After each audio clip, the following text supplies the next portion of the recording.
Good morning friends, my self Praveen Kumar from Gurukul grow school. आज हम पढ़ेंगे क्लास 7 के साइंस का जो सेकेंड लेक्चर था। इसके पहले जो हम पढ़े थे वो लास्ट पार्ट का हम बोले थे कि लास्ट पार्ट है, लेकिन वो लास्ट पार्ट था नहीं। आज जो हम पढ़ने वाले हैं वही लास्ट पार्ट है। इसके बाद जो ये जो साइंस का जो सेकेंड लेक्चर है वो आपका समाप्त हो जाएगा।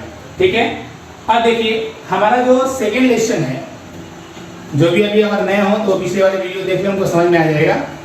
न्यूट्रिशन इन एनिमल्स में हमारा जो आज का टॉपिक है वो पहला टॉपिक है टंग। पहला टॉपिक है हमारा टंग, यानी टंग मतलब क्या होता है? जीभ। अब जीभ का जो है ये बहुत तरह से कह सकते हैं कि हमारे डाइजेशन में ये सहायता करते हैं, क्योंकि स्टार्टिंग में देख सकते हैं कि हमारा जो डाइजेशन स्टार्ट होता है स्टार्टिंग फ्रॉम द माउथ।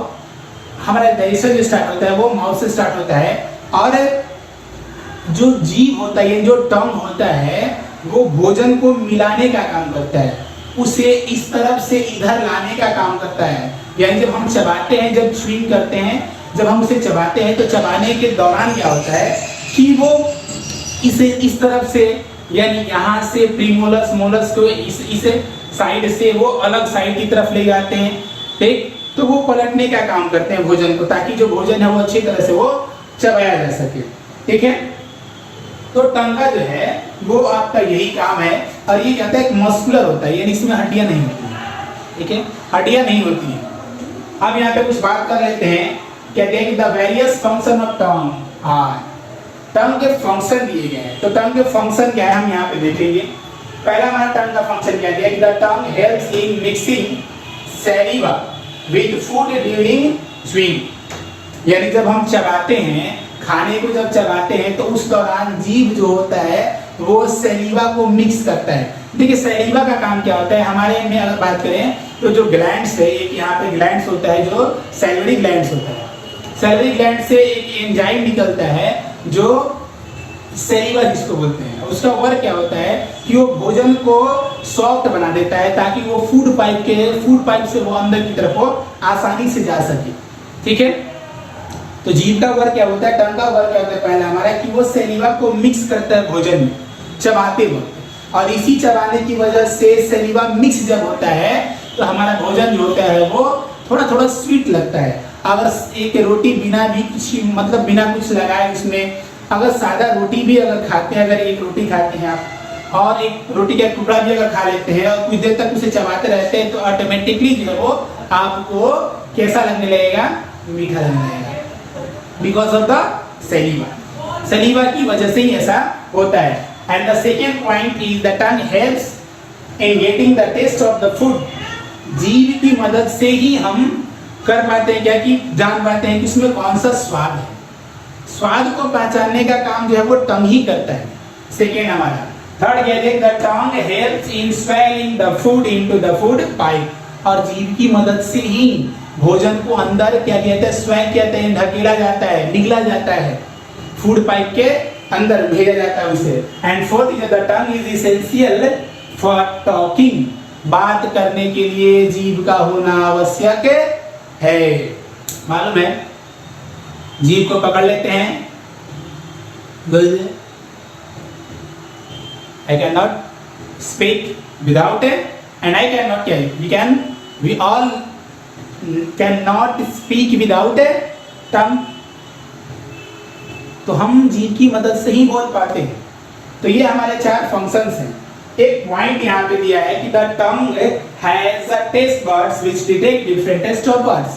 अगर आप जीभ को अगर टच करेंगे इस तरीके से, तो आपको थोड़े थोड़े उठे से कुछ मतलब उभरे कुछ संरचनाएं, कुछ स्ट्रक्चर मिलेंगे, उबड़ खाबड़ जैसे ऐसे करके मिलेंगे आपको। वो क्या होते हैं ना, वो टेस्ट बड होते हैं।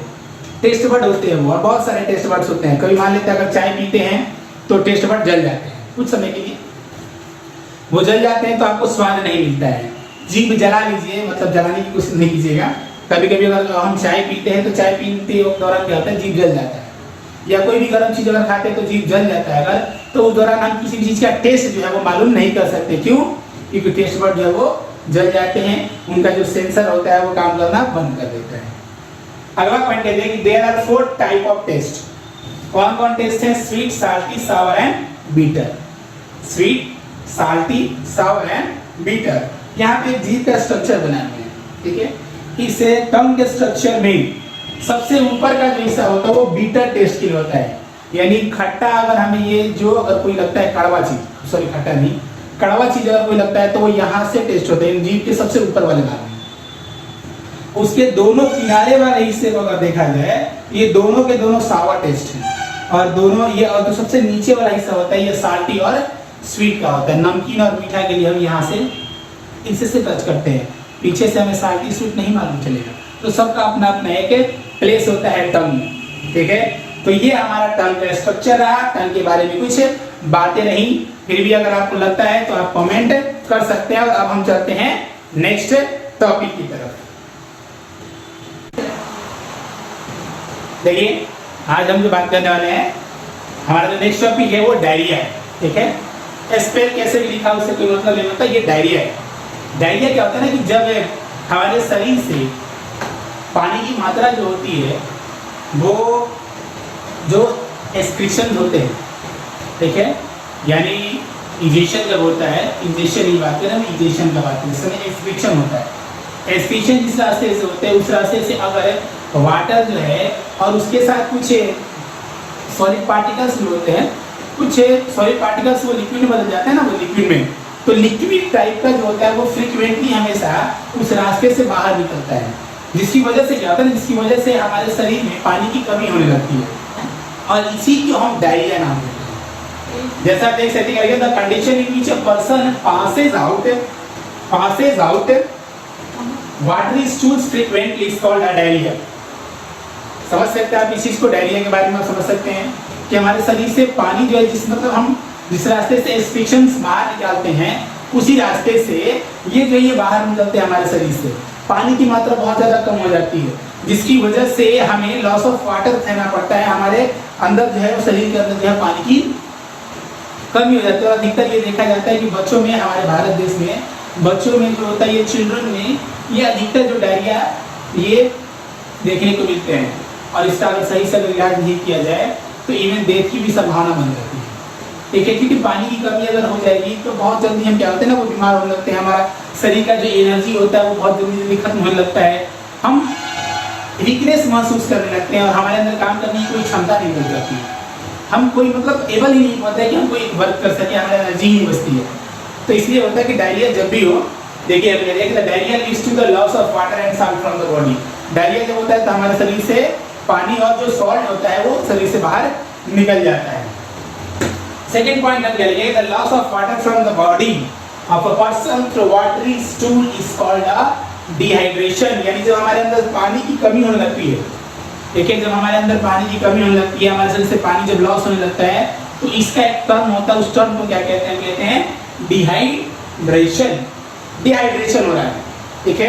हाइड्रेशन कहने का मतलब होता है यहाँ से इसको हम पानी से जोड़ देते हैं, तो पानी की मात्रा जब हमारे अंदर कम होने लगती है तो उसको बोलते हैं डिहाइड्रेशन। समझ आया, ये डिहाइड्रेशन होता है। अब डिहाइड्रेशन अगर होने लगेंगे तो वही इलनेस होगा।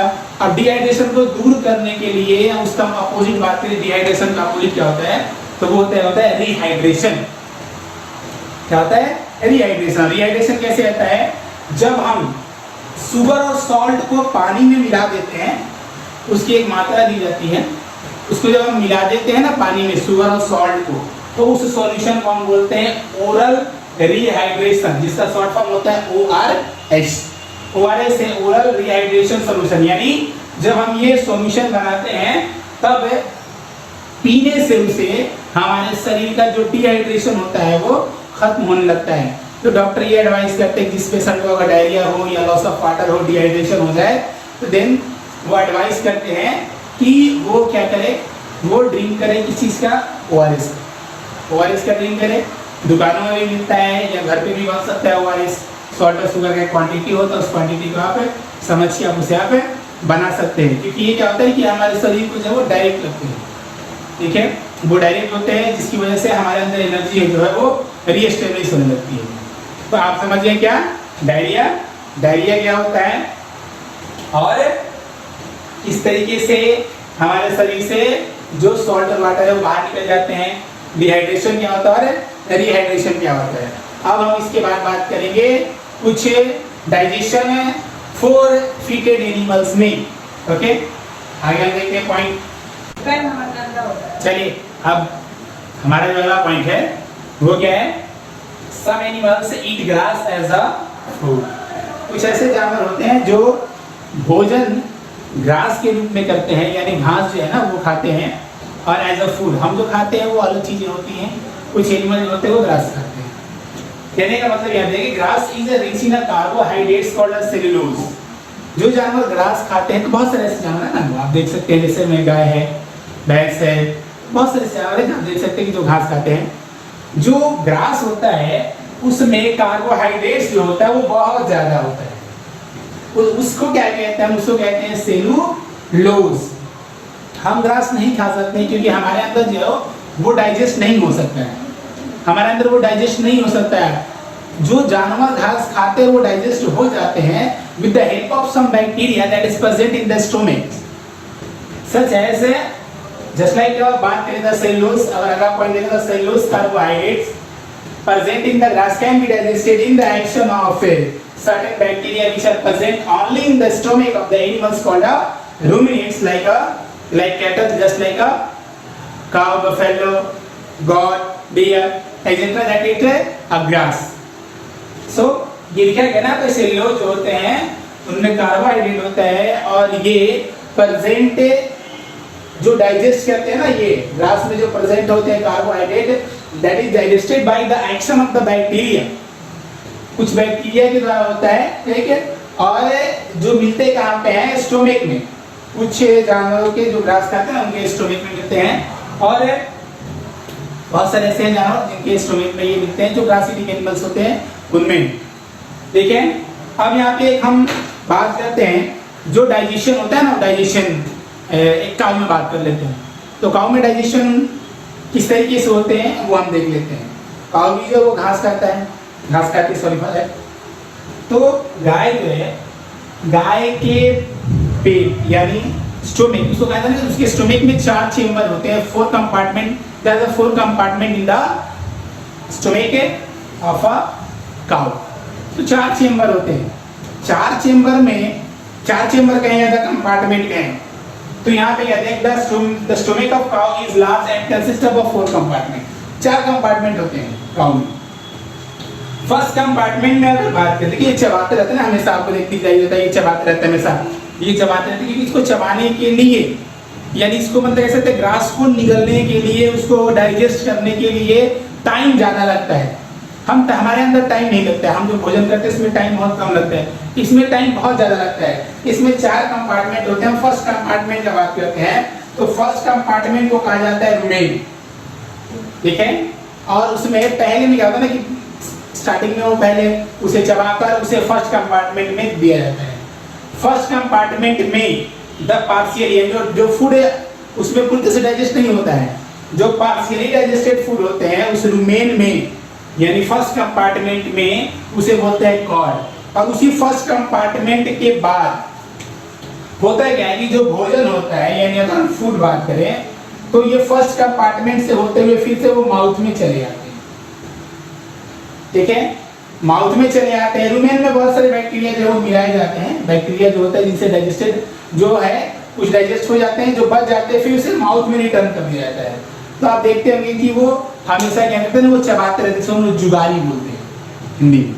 तो वो चबाते रहते हैं और जब वो पूरी तरह से चबा लेते हैं तो उसके बाद वो माउथ से जो अदर कंपार्टमेंट होंगे, यानी सेकेंड, थर्ड और कंपार्टमेंट, उसके बाद स्मॉल इंटेस्टाइन, लार्ज इंटेस्टाइन, इस तरीके से वो पास करते हैं, वो आपको चले जाते हैं। समझ में आ रहा है? तो ये रहे आपके ग्रास ईटिंग एनिमल्स में एग्जांपल आपको काऊ का, ठीक है। अब हम बात करेंगे इसके बाद एक छोटा सा है अमीबा, यूनिसेलुलर ऑर्गेनिज्म है, उसके डाइजेशन के ऊपर बात करेंगे, उसके ऊपर फीडिंग के ऊपर बात करेंगे। देखिए यहाँ जो है ये लास्ट है जो हम बात किए थे अमीबा को बताने के लिए आपको। हम लास्ट में ये अमीबा का एक स्ट्रक्चर देखेंगे और अमीबा का जो फीडिंग है यानी खाने का तरीका और डाइजेस्ट करने का तरीका वे जो है उसके ऊपर हम बात करेंगे। देखिए यहाँ पे एक अमीबा का जो है वो पिक्चर बनाया हुआ है। इसको समझाने से पहले हम अमीबा के बारे में कुछ जान लेते हैं, उसके बाद हम स्ट्रक्चर की बात करेंगे। अमीबा में क्या दिया गया? Amoeba is a microscopic animal which consist of a single cell. Amoeba क्या है? एक माइक्रोस्कोपिक है। माइक्रोस्कोपिक का मतलब समझ सकते हैं, दैट्स अ वेरी टीनी, और हम विदाउट माइक्रोस्कोप से we can not see amoeba. With the help of microscope, only the help of microscope, we can see amoeba. So that's is called a microscopic organism, and which consists of a single cell. Single cell, that means unicellular, which means all activities that are carried by only a single cell. So it is also called a unicellular organism. So the example of unicellular, suppose that you have a question that give an example of a unicellular organism, so you can say that simply amoeba is a unicellular organism. Okay, and then next is amoeba lives in a pond water. Amoeba lives in a pond water. Maybe as a possible that in a pond water, in a muddy water, in a river, that's, and the all conclusion of that, it is a aquatic animals. You can also say that it is a aquatic animals, so it lives in a pond water. And the main important things about the amoeba is amoeba has a not fixed shape. Has not fixed shape, that means it may vary shape. अगर condition बात करें for the shape of the amoeba, so it is vary. ये अलग अलग हो सकते हैं क्योंकि इसका शेप का कोई कंडीशन नहीं है, शेप फिक्स नहीं है। यहाँ पे आप देख सकते हैं एक फिगर बनाया हुआ है यहाँ पे, तो फिगर में आप देख सकते हैं चीज को कि फिगर में क्या क्या दिया हुआ देखिए। देखिए इसका एक न्यूक्लियस है, केंद्रक जिसको कहा जाता है। न्यूक्लियस के बाद एक फूड लोकस दिएंगे और एक कॉन्ट्रैक्टर वेसल दिए हैं। एक सेल मेम्ब्रेन क्या होता है? Cell membrane the outer most covering, outer most होता है ना, the protective layer, simply you can say that the protective layer of anything cell or cell, the protective layer of a cell, that is the outermost, the outside of the cell, it is called a cell membrane, plasma membrane, protective layer. You can also say that about the cell membrane. And inside the cell membrane and below the cell membrane, cytoplasm. अंदर अगर देखें तो cytoplasm होते हैं, ठीक है? तो ये हमारे साइटोप्लाज्म है। देखिए यहाँ पे कुछ इस तरीके से स्ट्रक्चर दिए गए हैं, तो ये सारे स्ट्रक्चर क्या होते हैं? That is called a pseudopodia, but the meaning starting from the pseudopodia is a P, so P is a silent in that condition and only say that the pseudopodia. This is also called a finger like projection, finger like projection, that means a finger like projection, this is a finger, so this is also has a finger like projections, so it is called a pseudopodia. Now we explain the feeding and the digestion in amoeba. Feeding and digestion, किस तरीके से ये feed करते हैं, भोजन करते हैं, और किस तरीके से उनका भोजन डाइजेस्ट करता है। तो with the help of figure we can understand it. So we have three figure on the whiteboard. The first figure, this is blue pen. The blue circles shows the food, and this part is amoeba. This part of amoeba, and this is a food. And food कहने का मतलब ये तो छोटा खुद होता है। अब इससे भी छोटा अगर कोई हो तो ही उसे वो भोजन कर सकते हैं और खाते हैं। तो यहाँ पे जो ब्लू से इंडिकेशन दिया गया है, that is a food of amoeba. And then this is a pseudopodia. When food enter or food near to the amoeba, then the pseudopodia comes and surrounded to the food. ये आ जाते हैं, उसको घेर लेते हैं, capturing the food and then capture whole the food into its cytoplasm. This part of the cytoplasm और इसमें enter कर जाते हैं। देन साइटोप्लाज्म में सेक्रेट डाइजेस्टिव जूस और डाइजेस्टिव एंजाइम, जिसकी वजह से क्या होती है, भोजन जो है वो गलना स्टार्ट होता है। धीरे धीरे धीरे धीरे गलते गलते क्या होता है, ये पूरे के पूरे डिफ्यूजन के माध्यम से, डिफ्यूजन के वजह से ये क्या करती है, फैल जाते हैं। और फैलने के बाद फैलने के बाद क्या होता है, ये इसमें मिल जाते हैं और ये डाइजेस्ट कर जाते हैं। क्योंकि ये सिंगल सेल होते हैं तो for the undigested food it has no special organs for excrete its undigested food. So when collect undigested food more than burst any part और any part of that body, कहीं भी अगर जमा हो जाते हैं ना अनडाइजेस्टेड फूड तो कहीं से भी ब्रस्ट कर जाते हैं और ब्रस्ट करके then undigested food throughout their body, वो अपने अंग से वो अलग कर लेते हैं। ठीक है, तो ये आपको अभी बात जो है वो समझ में आ गया होगा। अब हम नेक्स्ट जो है वो आपको थर्ड चैप्टर के ऊपर बात करेंगे। ओके।